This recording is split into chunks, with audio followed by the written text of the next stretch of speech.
Jeff, if you don't mind, I'm going to begin with you. We thought we'd get some certainty following these tariffs. Do you believe that we have some certainty? Have we hit a bottom when it comes to the markets, or at least do you think we're close to a bottom when we get the reaction from these tariffs? Certainly, there's the concept of peak tariff coming into play here. It's hard to imagine these numbers being much higher, particularly in Asia when you're looking at huge numbers on China, on Cambodia, on Thailand, on Taiwan. So those numbers are likely to be negotiated lower, but that doesn't mean it's coming soon. Expect retaliation to be a concern of the market in the near term. We know Europe is preparing a term sheet of offers, but also threats, including a digital services tax, which can weigh on tech companies. We've also got a number of China recently restricting companies from investing in the U.S. That could be a negotiation tactic. So there's a number of things coming that could continue to weigh on the market here in the near term. And also remember, we haven't heard from the administration on pharmaceuticals or on semiconductors. They were excluded from the tariffs yesterday, but they are likely being targeted here and likely to be unveiled before the 9th. So we've still got some more tariffs coming out in the next week. Yeah, expectations are more tariffs. So I think a lot of investors are waiting for that. So, Jeff, it just sounds like you're saying the other shoe hasn't dropped. It's not quite clear, at least at this point, where the bottom is.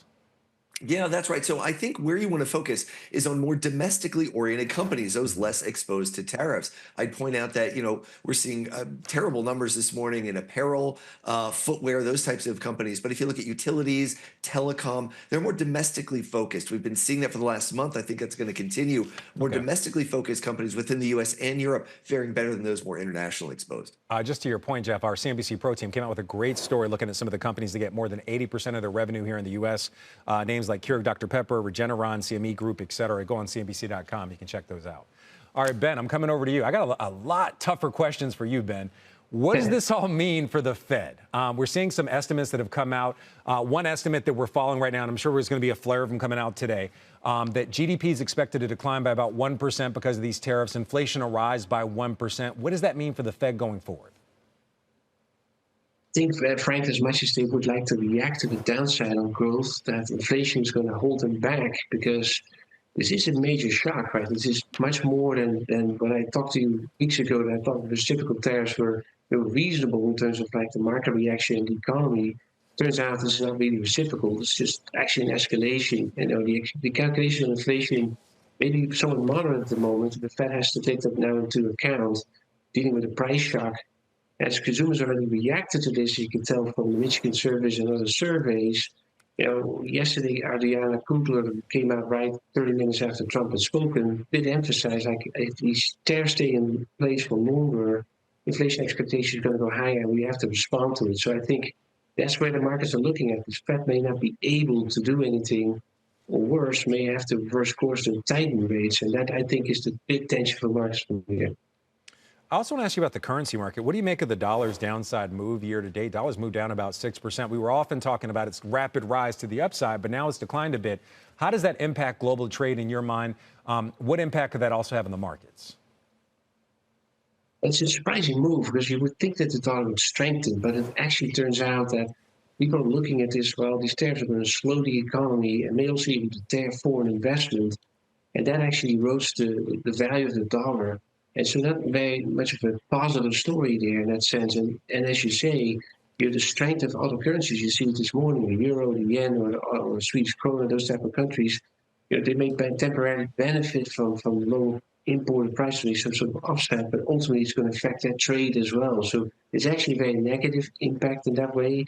And that's why I think equity markets are down everywhere. It's a global impact now as opposed to just the U.S., and the weakness of the dollar expresses that. All right, I want to focus on the U.S. again. Jeff, I'm going to come back over to you. We hit on two areas that are under quite a bit of pressure this morning. We're talking about banks and also big tech. Our Jim Cramer says right now is a great time to put some money on the sideline. A lot of other people are saying this is a great time to buy the dip in some of these areas, specifically big tech. Are you seeing opportunities in financials or tech? And if so, would you wait? Is right now the time to jump in? Is this the dip that maybe you buy now and then years later you wish you could find these prices again? Or is there more pain to come in these two areas? I mean, I don't think this is a V-shaped bottom. I think bottoms are a process when it comes to these types of things. There are plenty of negotiations coming. I don't think you have to be jumping at the bit here to come in and buy. And honestly, I still favor international markets over the U.S. The U.S. Impacted these tariffs far more deleterious to growth in the U.S. than what we're seeing overseas. So still favoring international equities. They might be a buy. U.S. Wait, you might wait, want to wait a Jeff, bit one longer. second, though. It's not Yeah. equal across the board when we're looking at international equity. Certainly, if you look at a country like Vietnam, they're going to be deeply impacted. China, we don't even know what the impact is. We don't know what the countermeasures are. We don't know if there is actually room for negotiation. We're going to talk about that later in the show. But let's be more specific when we're talking international markets. Are you talking Europe? Are you talking Asia? Are you talking emerging markets? Where are you seeing that opportunity?